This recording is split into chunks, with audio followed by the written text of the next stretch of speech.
It's Monday, January 5th, and here's some of the news beyond the headlines.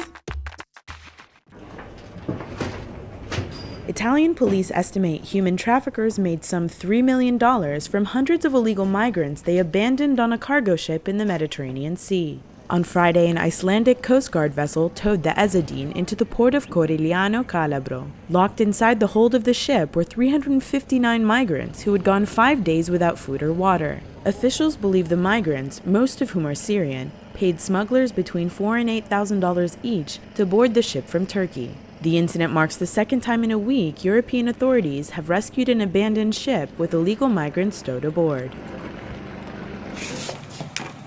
There's no limit to what a father would do for his child, and no setting like civil war to illustrate that. A Syrian man used plastic soda bottles to create a prosthetic leg for his young daughter. The girl and her father were wounded when a missile landed near their home on the outskirts of Damascus. The man's injuries forced him out of work, and his daughter walked around with the makeshift prosthetic for months before the family could get a boot made for her. And though they've kept their daughter mobile, the parents, like others across Syria, are having more trouble keeping their child fed.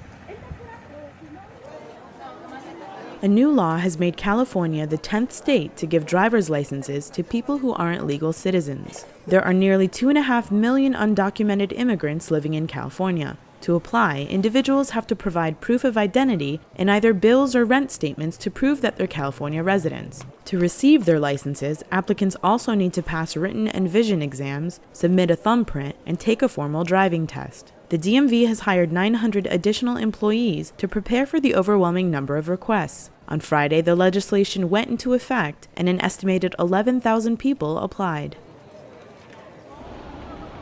Hong Kong's protesters may have left the streets, but one of the city's guest houses is keeping the revolution alive. For about $13 a night, the guests of this small motel can sleep in tents taken from actual protest sites. The building is decorated with various items collected from the months-long demonstrations that ended in December. Following a government crackdown, public support for the movement dwindled. But in this little slice of the city, if only symbolic, the hope for democracy remains.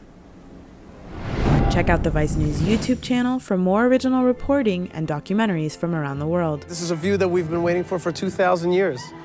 So when people tell me that you're living in occupied land, I point to this mountain of history and I ask them, could it be that I'm occupying the ancestral burial grounds of my people? But what do you want us to do, pack up our bags and leave? That's not a solution for us.